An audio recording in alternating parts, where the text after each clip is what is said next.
Welcome back to Giggle and Grow with Courtney and Morgan. It's summer. It's summertime and it feels so good, guys. The sun's shining is shining and the vibes are vibing. We are here. We made it to summer and we are excited to be back and talk to you all about our summer bucket list and what we have planned and some tips and tricks for you guys this summer. Dun, dun, dun. Yay. Morgan, kick us off with some unique destinations that, one, we have planned, and two, we'll just start with the unique destinations that we have planned. I'm down. So truly, I am so excited for what we have upcoming this summer. We are actually going to be starting our first trip here, going to Moab in Utah.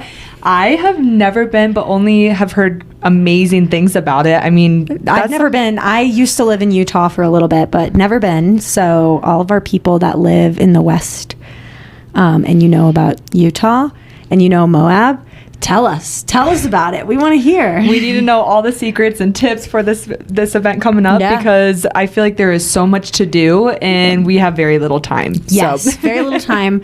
Actually, one of the tips that we suggest to you guys is when you're planning vacations, because we all know that PTO and taking time off is like pulling teeth with some corporations.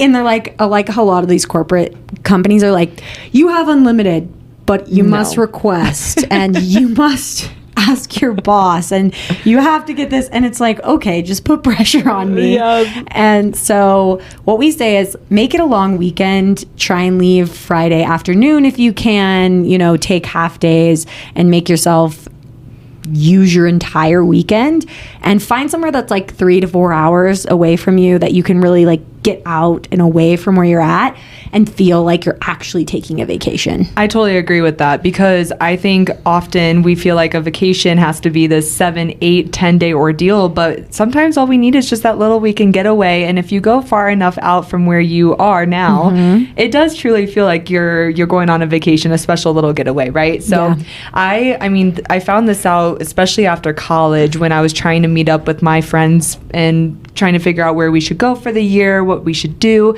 I often found that it was, truly best to leave on a Friday, come back on a Monday. It wasn't too long, wasn't quite too short. It was kind of that perfect time. Honestly, flights tend to be a little bit better that way too if you're looking far in advance. So yeah, I actually just got back from the 150th Kentucky Derby, everyone. And that's kind of what I did. I took a little bit longer off, but typically when I take time off, I never take a full week. I took 3 days off. And so I get to go into the office, get a couple of things done that Monday and Tuesday.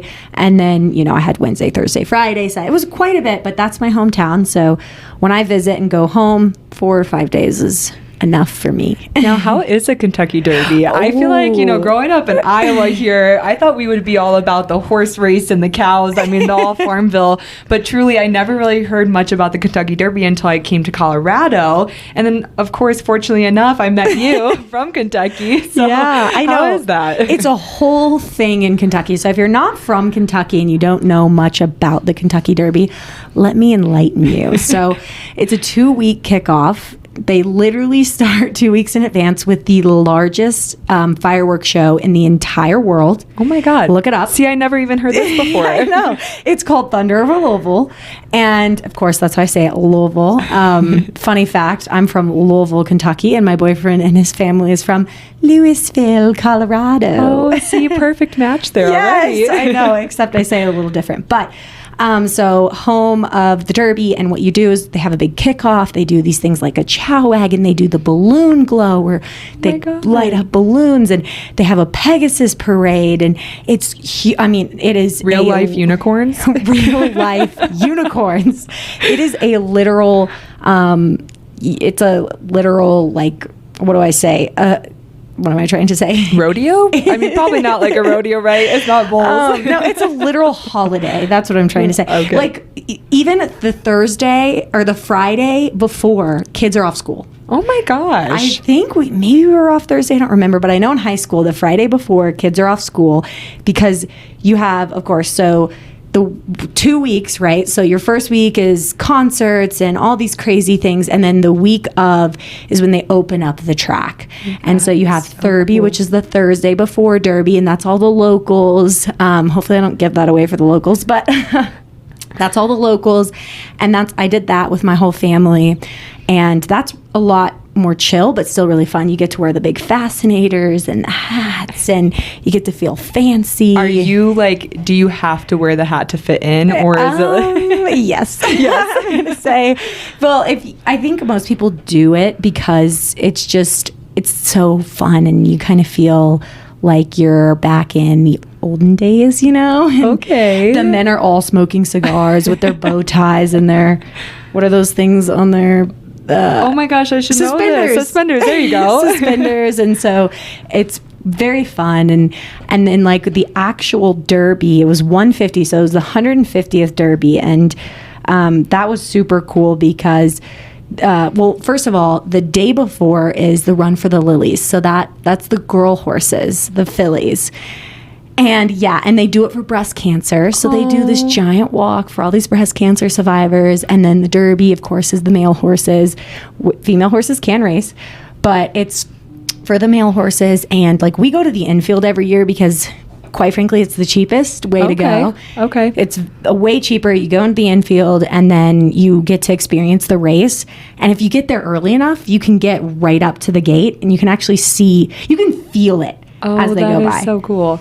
Yeah. So cool. We went this year, I will say, we did go to a bar to watch the race, and I don't know if I should be sharing this on the podcast, but I definitely know that there was a guy there right in front of us that lost about $300,000 from the horse, the final race, whatever. You can tell I don't know much about it, but he was not happy. Was and it I know Dave that. Portnoy? No, I'm just kidding.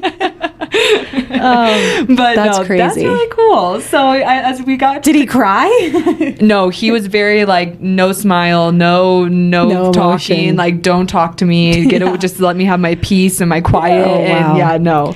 Yeah, I did not win any of the races, but yeah, it's a very big deal in Kentucky. And so, I mean, why am I telling you this? Because I'm telling you, put it on your summer bucket list. I do really want to go. I do. You've inspired me to go. But next year. And and a lot of people, like, there's arguments in the industry, like, they don't treat horses well, And like, yeah, I think there are definitely freak accidents that happen with these horses. But I always say, like, why would somebody spend $200,000 on a horse just to put them, like, you know what I mean? It's a sport, just like every sport, just like race car drivers. Anytime they get in a car, they're risking their life. Absolutely. There are definitely going to be things, but for me, like, I grew up and these horses are just beautiful and you can admire them. And it's the best horses in the entire world that come.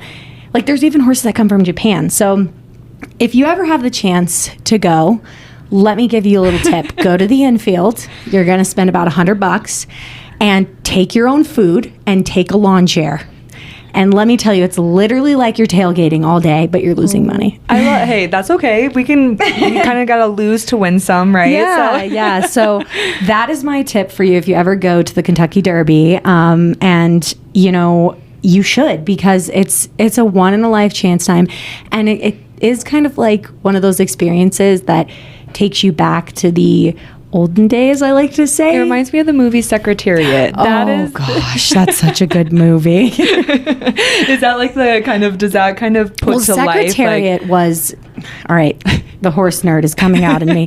Secretariat was a literal machine. He was the best horse to ever race. Like, he won the Triple Crown, which means 3 races in a row. That doesn't happen, right? It does, but it rarely happens. Okay. I think the last one that happened was 2018, but they win the Kentucky Derby, they win the Preakness, and then they win the Belmont. He didn't just win all 3 races. And the crazy thing about it is these horses normally race, like, to get ready for the Kentucky Derby, they have like a month to 2 months off. Oh, okay. And then usually a horse will take months off to recover because a race is really hard on their body. Now, if you want to become a Triple Crown winner, they're 2 weeks apart.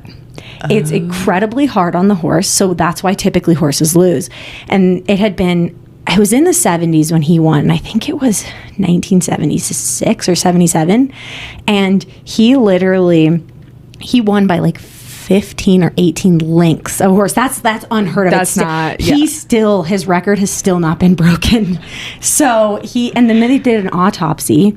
I know he sired like 600 other horses. And then they did an autopsy when he passed away. His heart was 3 times the average size of a normal horse. So oh my gosh, he was a literal machine. Yes. So that's my little down the rabbit hole about the Kentucky Derby. We come back to our bucket list. We are going there together. I want to put on my floral dress and my little hat and drink my cute little cocktails. Yes. Okay, we're all down for that. But on the opposite side there, we're getting down and dirty with the camping. Yes. And that's really another opportunity here, especially if you live in Colorado or the mountain states, where I think it's a super affordable, cheap way to kind of get out. We say those weekend trips are the best, right? So kind of getting to go and unplug. We talk a lot about that here too, and just kind of being able to step away from your busy life and more so tune into you, right? Yeah, I feel like I used to not like camping, and then I just don't think I did it enough. I just don't think I understood the idea of it. I think back when I was little, I mean, yes, I enjoyed it. We had a camper. We had all the cozy things, but I wasn't so much into tent camping, at least in Iowa. That I don't think that was so much of a thing. Coming out to Colorado, it opened up a whole new idea of camping. Yeah, and the thing is, you really can camp anywhere. You don't have to live in Colorado. No, it's so true. You don't. You can camp. If you live in Hawaii, you can camp. You can go to Iowa and you can still camp. And if I learned how to camp like I do now, I think it would still be just as fun. And I mean, it would be more fun than what I used to think of it as. So, and I think too, in Colorado, it's just one of those states that's, you're kind of peer pressured to do that. They're like, you got to do this. You got to go here. You got to go there. You got to be that granola. Yeah. I mean, that's really what we are around here in Colorado. We're a bunch of granolas. But okay. So as far as camping goes, Morgan, what are some of the things you've learned since you started camping? Oh, well, I can tell you for the first few times we went, we forgot all the important things. We didn't learn until after we made the mistakes that we've done that. So, I mean, with my biggest tip, I think, of course, grabbing that group of people that's going to make you feel like home and going and sneaking away for the weekend. Like I said, camping really forces you to unplug and kind of tune into yourself and really have that relaxation time. Right. I mean, of course, you're going to be out walking, going on hikes, but it's nature. It's that unplug, great, right? Yeah. So again, start with unplugging. Go into the weekend with that mindset. That's my first tip. Let yourself go. But then don't forget all the things that you need to make that weekend good. There you go. So, Court, I mean, I feel like what kind of tips do you have or essentials that you would think you would need to go camping? Biggest tip I can give you is start in your notes app on your phone. Or if you have an Android, start a literal camping checklist that you should have every time before you go camping. And then if you get there, you're like, shit, we forgot the lanterns. I literally just started a note page today for Moab that we're planning. I was like, I literally have forgotten trash bags before and toilet paper. I mean, like a fork. Like, how am I going to eat? You're like, well, using my hands this weekend, folks. Literally. And then you're like, I'm just going to use my phone for the flashlight the rest of the time while we're here. And you're like, I forgot there's no light in nature. My charger? I don't need a phone, I guess. If a bear eats me, we're screwed. But I mean, the biggest tip, I'm gonna lean into that a little bit more, is set that notes and do a camping list and make it something that you constantly go back to. Yeah. And you check it every single time. And I'm going to stick with that being my only tip because literally you can learn a lot from forgetting stuff. That's true. Yep. I totally agree with that. And what's funny is like sometimes like you don't remember it, like you don't get really good until the end of the camping season. Yep. And then when you have to start over again the next year, you're like, shit, I forgot everything again. That's exactly what I was thinking. And then I also remembered too, I was like, towards the end of last season, I was like, I'm going to buy our sleeping tent, or not tent, but our pad. And I'm going to buy our grill and our new this and that. Yeah. And now that the new camping season's here, I'm like, shit, I should have done that last season. You're like, oh, well, I forgot it. But that's okay. For Christmas, I got a ton of camping stuff, so I'm very, very excited. Good birthday presents, honestly. It is. So if you don't know what to ask for anymore, lean into that camping stuff. Boyfriends, and for guys, those are the best gifts, because no guy's going to be like, oh, dang it, you bought me a fishing rod. Right, exactly. No, and I was just going to ask you too, I mean, even just with the idea of camping, I think for those bucket list ideas and just maybe going off and journeying a little bit farther than you're used to. I mean, even just as simple as going fishing, going hiking, going climbing. I mean, that's something you're going to try out in Moab, right? Yeah. You guys I've climbed before, but and what were you going to ask? Sorry, I didn't mean to interrupt. More so, I guess, what are some other ideas or I guess tips that you have in terms of those different hobbies that you can also include while going camping or getting outdoors? Yeah, I think climbing is one of the biggest things that you can do. But again, that is only if you're in a climbing state. But something that I did a lot in Kentucky at the Red River Gorge when I lived there was climbing. I mean, that is truly one of my biggest passions, is to go camp and then you walk to a crag. A crag is like a climbing spot. And then you unload and you climb all day long.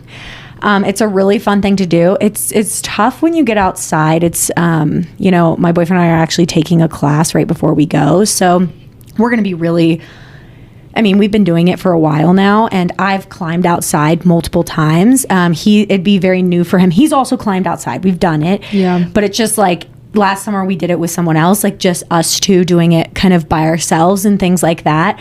I think learning something like a new skill, one, is going to help you improve and grow as a person. And two, it's going to take you outside your comfort zone, which we always talk about here on the podcast. But the biggest tip that I say is find something that you like. If you like hiking, do hiking. If you like fishing, do fishing while you're there. Just something that you can do that takes you away from the campsite, because you're in the campsite, you're obviously in nature, even if it's bird watching. Yeah, that's one of my favorite things. My husband loves bird watching. I love that for him. That's so cute. Yes, and so does his cousin. I mean, he could tell you by the sound of the bird what kind of bird it is. He's gone so far. Best friend is. Yeah, that's crazy. It's really cool. But I mean, I love that you touched on that, Court, because I think where I wanted to go with that too is that a summer bucket list, it doesn't have to be this whole big trip either, guys. It can really be those little things. I mean, such as, again, going on that hike that you've always wanted to. Maybe you can't do that every weekend, so maybe making that a goal for your summer. Go on a couple more hikes. Same with climbing. I mean, like Courtney said, find that passion and then chase after it. You might not like it after you do it, but put that on your bucket list. Don't be afraid of it. That's why it's there. Go try it out. Yeah, and remember, if you're spending a little bit of your money to go travel and do something you love, money always comes back. Yes, I do think that's a huge one that I want to touch on. I mean, especially when I was in college, I was someone I'm a yes girl. I'm going to try and do every opportunity that I'm invited to. And for me, I really, really spent that time going on trips with my friends, and I would get down to $0. I mean, I came back from a Colorado trip and was like, how am I going to eat the next day? Oh, gosh. But I will tell you, it was all worth it, because in the end, you're like ramen noodles, baby. Money comes back. I fully don't regret ever doing any of those trips. It's the experiences that I made that I think fulfills my life. Of course, do I want to go broke like that for every trip? Don't recommend doing that. We're not saying don't pay your rent, okay? No, okay. Pay your rent first and then go on your trip. But don't be afraid of saying yes. Don't let that always hold you back. And there are, of course, those cheaper ways and things that you can do that don't always involve that money too. Yeah, and I mean, even if you just sleep in your car. Yeah. Yeah, absolutely. I mean, we've had some nights where we woke up with a kink in our neck and shivers all over, but it's the memory that we made. That's part of it, right? That's so fun. I love that.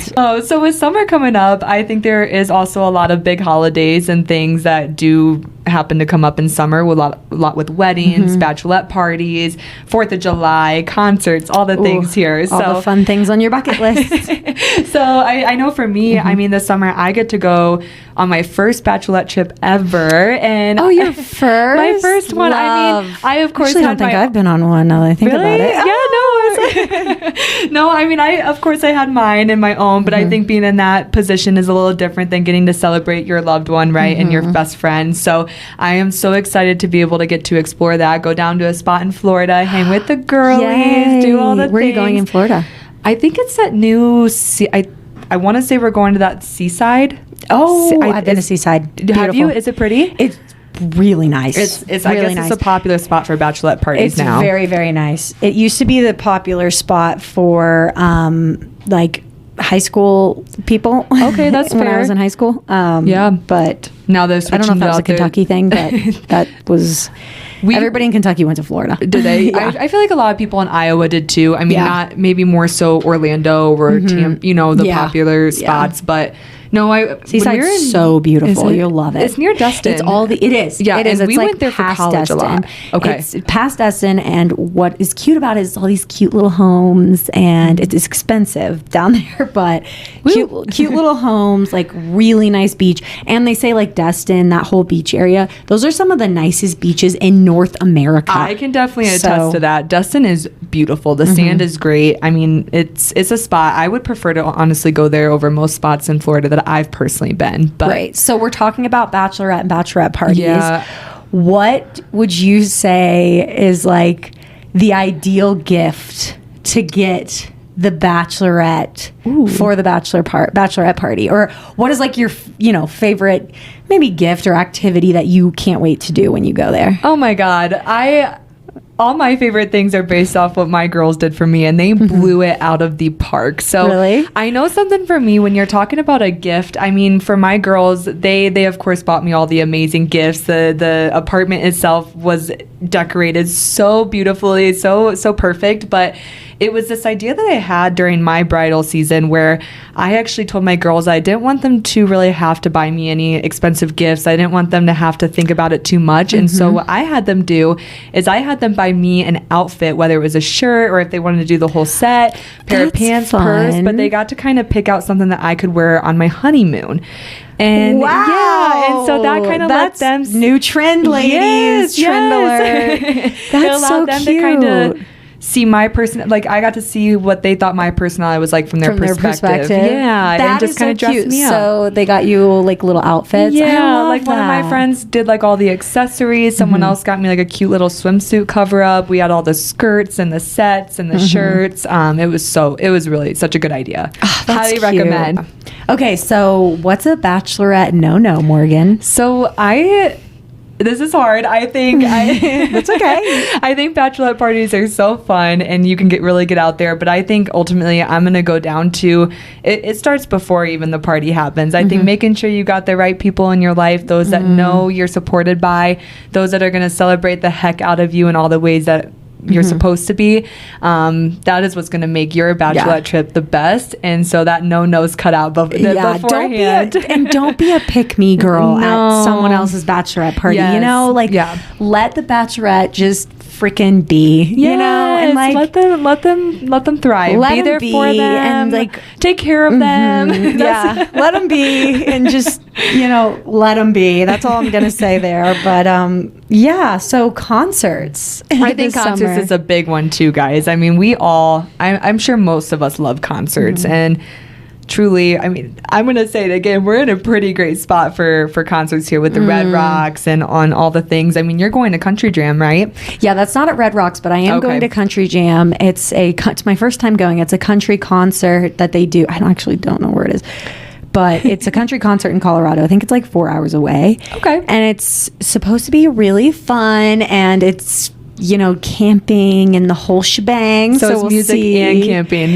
Jelly Roll's going to be there. Ooh, so that I'm should be excited fun. to see him. He's did a have headliner. I actually love his wife. I honestly, it was funny because my husband, I was like, who's Jelly Roll? And I always forget who he is when he's brought up. You'd but love him. I think so too. It's very, very like I would say he's a pretty strong Christian. He went. One thing I did see about him was he actually went to court and talked in court about fentanyl and addiction and his experience, because like he went to I think prison or something. I don't want to misstate what happened, but something happened with him and drugs, and he talks about it. He has some really good stories about overcoming drug addiction, and his wife, Bunny is her name. She was an alcoholic and she doesn't drink anymore. And I love to hear her. I love those stories. I love them so much.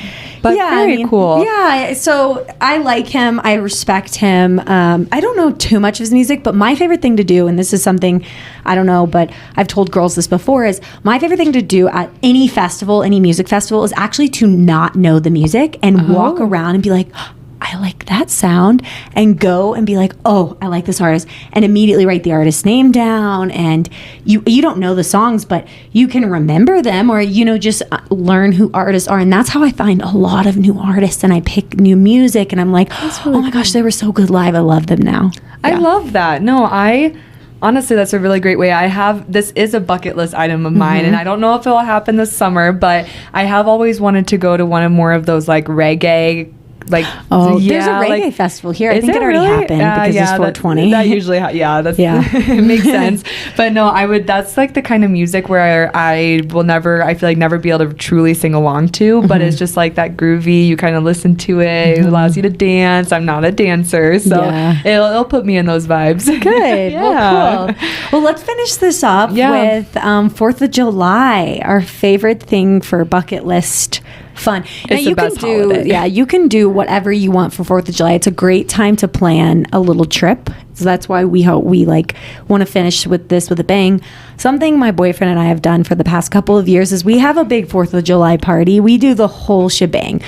It's like our 3rd year doing it, and we love parties. So that's our last tip on this bucket list is throw a party. Yes. And I feel like 4th of July, it really is that last holiday, that kind of the last moment of the summer. It always feels like we're before school starts, feels like you're kind of ending the summer, boating's starting to kind of wean out a little bit too, and all the things. So make that 4th of July, make that holiday fun, get your friends together. Get a boat, have a party on a boat. Definitely.